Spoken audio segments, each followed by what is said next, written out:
When I was a trainee, my mom was diagnosed with cancer and died not too long after her diagnosis.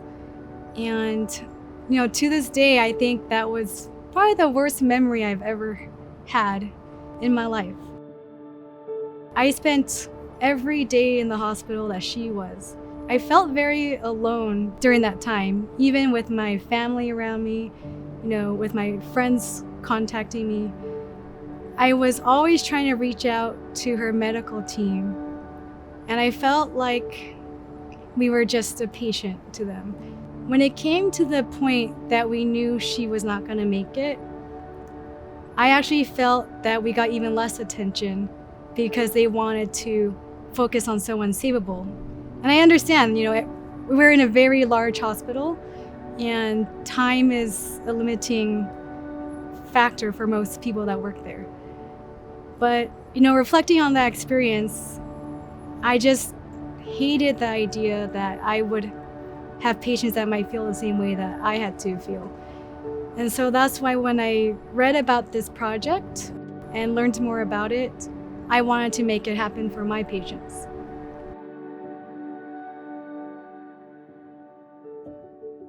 The WISH Project is a small program here at our hospital, Stanford ValleyCare, and it consists of a group of volunteers made up of staff and our regular volunteers who meet with families and patients when someone's at the end of life, and we work together to discover what they want at this time in their lives, and we work together to grant that in the form of a wish.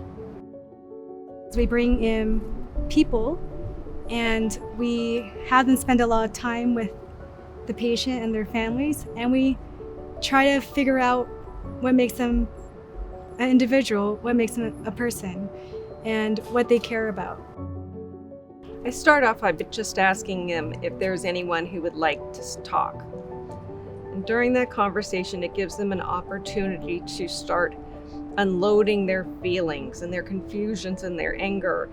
And as we continue to talk and we talk about their loved one, I share with them a long list of ideas of possible wishes.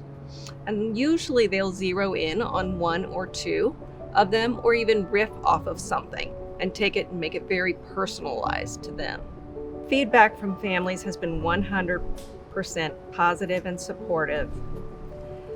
Their comments are that they are impressed that Stanford Healthcare ValleyCare has provided a service that really talks to them personally and their individual situation.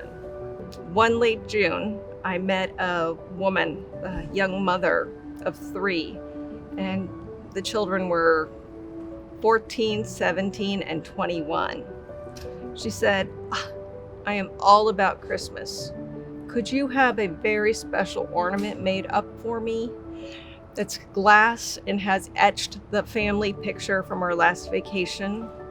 And I want you to have engraved on it, Mom is always in your heart."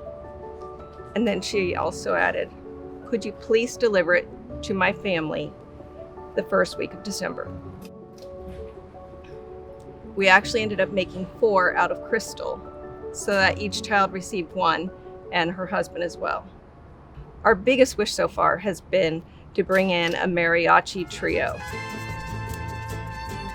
It was less than 24 hours that Dr. Tran and myself were able to locate a band, get permission from the hospital to bring her bed out onto the lawn, and have her entire family surrounding her while they serenaded her for 45 minutes. The WISH Project contacted us kind of out of the blue. Bets had given me a call and told me more about the project and what kind of things that they had offered. And I told her that we would love to do that, and decided on doing his EKG and his name in like a shadow box type thing. And she also offered to do his fingerprints, which that for me was a huge impact on our lives, because when you're having to say goodbye to somebody that's everything to you, you're not thinking about fingerprints and you're not thinking about shadow boxes or EKGs. by being in those moments with those strong emotions, it also makes the rewards very high. And what we've also discovered is that people need very little to feel heard and to feel something. So by us giving just small amounts of compassion or time or empathy or presence, it has made a huge difference in our patients and their families' experiences. Some people have asked me, how do I deal with death and having grieving all around me? I was wondering the same thing until a longtime friend of 30 years said to me, since I had started working on the Wish Project, I'd become calmer and more grounded. Some of the wishes leave me elated and sometimes saddened, but they always leave me fulfilled.